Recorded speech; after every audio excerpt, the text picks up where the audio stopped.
उत्तर प्रदेश राज्य स्थानीय ग्रामीण निकाय समर्थित पिछड़ा वर्ग आयोग का प्रतिनिधिमंडल आज सुल्तानपुर पहुंचा।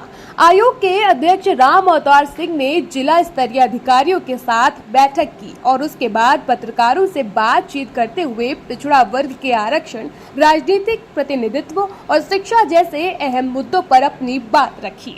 उत्तर प्रदेश राज्य स्थानीय ग्रामीण निकाय समर्थित पिछड़ा वर्ग आयोग के अध्यक्ष राम अवतार सिंह अपने प्रतिनिधिमंडल के साथ सुल्तानपुर पहुंचे। कलेक्ट्रेट सभागार में उन्होंने जिला स्तरीय अधिकारियों के साथ बैठक कर पिछड़ा वर्ग से जुड़े विभिन्न मुद्दों की समीक्षा की। बैठक के बाद मीडिया से बातचीत में उन्होंने कहा कि प्रदेश में पिछड़े वर्ग को 20% से अधिक आरक्षण मिल रहा है और इसमें फिलहाल किसी प्रकार की समस्या सामने नहीं आई है। उन्होंने कहा कि आयोग अपनी रिपोर्ट शासन को इसी आधार पर सौंपेगा।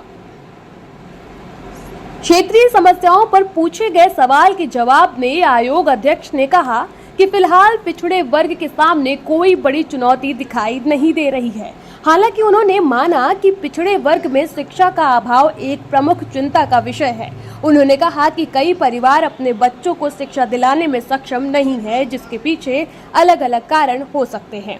वहीं राजनीतिक प्रतिनिधित्व और आरक्षण पर आयोग अध्यक्ष राम अवतार सिंह ने कहा कि आयोग यह भी अध्ययन कर रहा है कि विभिन्न क्षेत्रों में पिछड़े वर्ग को कितना प्रतिनिधित्व मिल रहा है। उन्होंने कहा कि कई क्षेत्रों में 27% से ज्यादा प्रतिनिधित्व मिल रहा है। जनसंख्या के अनुपात में प्रतिनिधित्व बढ़ाने का निर्णय सरकार के स्तर पर लिया जाएगा। वहीं रिपोर्ट सौंपने की समय सीमा के सवाल पर राम अवतार सिंह ने कहा कि आयोग को अभी पूरे प्रदेश का दौरा करना है और विभिन्न जिलों से तथ्य और जानकारी एकत्र करनी है। इसके बाद ही विस्तृत रिपोर्ट तैयार कर शासन को सौंपी जाएगी। वहीं फिलहाल आयोग प्रदेश भर में दौरा कर पिछड़ा वर्ग के आरक्षण, राजनीतिक प्रतिनिधित्व और सामाजिक स्थिति का आकलन कर रहा है। सभी जिलों से जानकारी जुटाने के बाद अंतिम रिपोर्ट उत्तर प्रदेश सरकार को सौंपी जाएगी।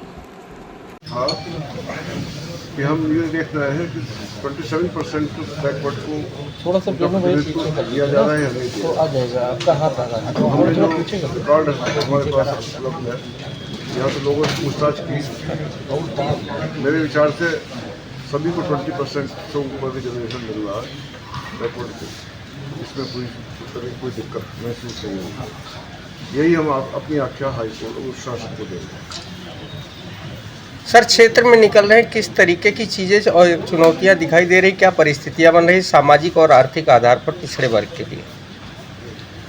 पिछड़े वर्ग के लिए कोई किसी तरह की कोई चुनौती तो नहीं लगती। चुनौती मुख्य रूप से ये है कि उनको शिक्षा का अभाव है।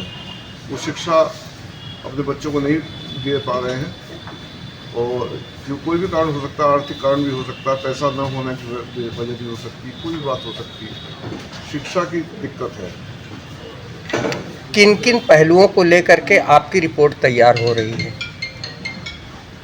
यही देखना है राजनीतिक प्रतिनिधित्व कितना है लोगों का और हर क्षेत्र में प्रतिनिधित्व दिया जा रहा है या नहीं दिया जा रहा। अभी तक हमें कोई लगा नहीं कहीं प्रतिनिधित्व इनको 27% से नीचे मिल रहा है।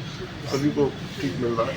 निसंदेह इनकी जनसंख्या ज़्यादा है, तो जनसंख्या के हिसाब से शायद प्रतिनिधित्व ज़्यादा दिया जाना चाहिए। ये तो सरकार तय करेगी। सर, जन सुनवाई करने निकले हैं, आपत्तियां और सुझाव मांगे जा रहे हैं, क्या मिला आपको भ्रमण के दौरान? तो हमने बताया दिया, किसी तरह की कोई दिक्कत नहीं है। भ्रमण जो किया गया है, राजनीतिक प्रतिनिधित्व बैकवर्ड का कम नहीं है 27% से। पूर्व मुख्यमंत्री मायावती के टाइम पर ये चक्रानुक्रम और सारी चीज़ें लागू हुई थी, क्योंकि 2019 में सुप्रीम कोर्ट के बाद ये 7 साल बाद शुरू हुआ है। हाँ। तो कब तक इसकी रिपोर्ट जानने की संभावना है और क्या लगता है चक्रानुक्रम या इस तरीके का कुछ इसमें परिवर्तन है?